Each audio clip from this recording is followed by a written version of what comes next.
warring nations, broken families, people that can turn into literal gods. A massive shift in tone, but still a familiarity that feels like returning home. A few weeks ago, we had the opportunity to finally experience a greatly anticipated upcoming title years in the making, Final Fantasy XVI. There's been plenty of hype and hope surrounding this title, particularly considering the staff attached to it. Naoki Yoshida, Masayoshi Soken, and Michael Christopher Koji Fox of Final Fantasy XIV fame, as well as Ryota Suzuki, known for his work on Devil May Cry 5 and Dragon's Dogma. Keep clear of its maw, my lord. That thing's breath is worse than... There has also been a bit of hesitation amongst fans as well. As is modern Final Fantasy tradition, Final Fantasy XVI's gameplay has been seen to be quite the departure from entries past, diving fully into real-time action combat. After spending some time with a new preview build of the game, I can assuage these fears, as what I've seen is definitely Final Fantasy through and through.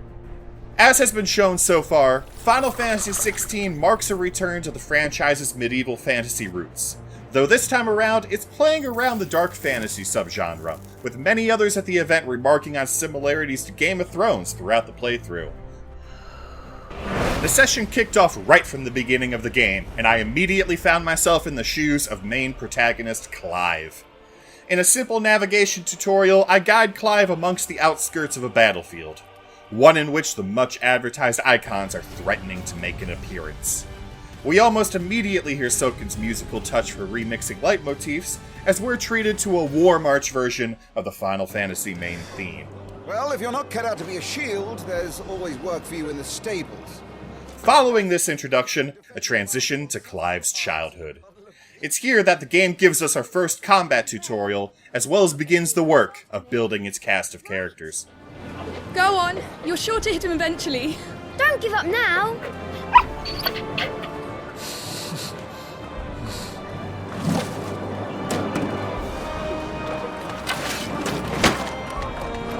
Two arms, then. It wouldn't do to disappoint the gallery. Maybe they're friendly like Toggle. Or maybe they don't. Being early in the game, of course the combat is simple to start, and I managed to pick it up quickly. I had immediate access to the basics. A physical attack, a ranged magical attack, a special that allowed me to close the ground between Clive and an enemy immediately, as well as a more powerful special attack accessed by holding a shoulder button that would go on cooldown after use. Final Fantasy XVI features what it calls the active time lore system.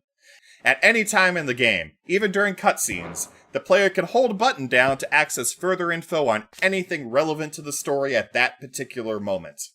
Can't recall the character on screen? Pull up the lore system for a quick refresher.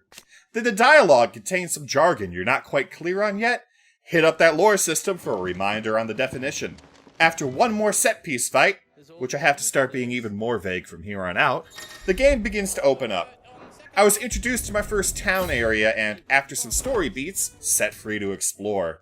It was a typical RPG town setup, with characters to chat with, quest givers with some side quests, shops, and blacksmiths. But after hours of cutscenes and set pieces, having the game finally hit the brakes a bit was appreciated.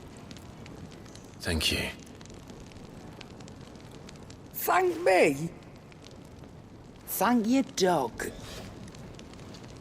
After one more dungeon, a wooded area with a more open design, I was shifted to the final part of the preview.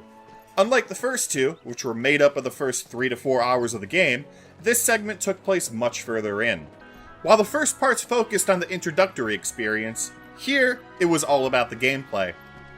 Placed into an open field with a full party, I was set loose to explore, with the caveat of not activating a side quest or continuing the story from this point, to avoid mid-game spoilers. And thus I spent an hour or so exploring a winding field, knocking out enemy mobs and collecting items.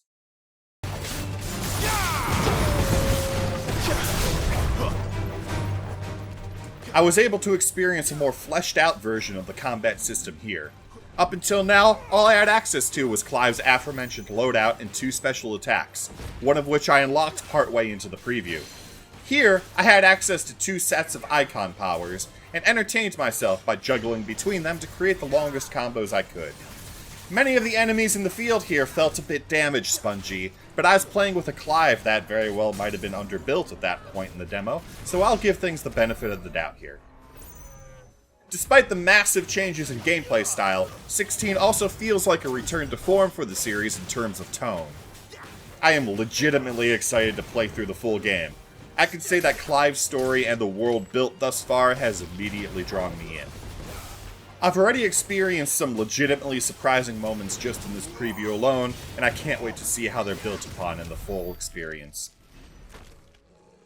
Final Fantasy XVI is set for release on June 22nd, 2023, exclusively for PlayStation 5. Good boy.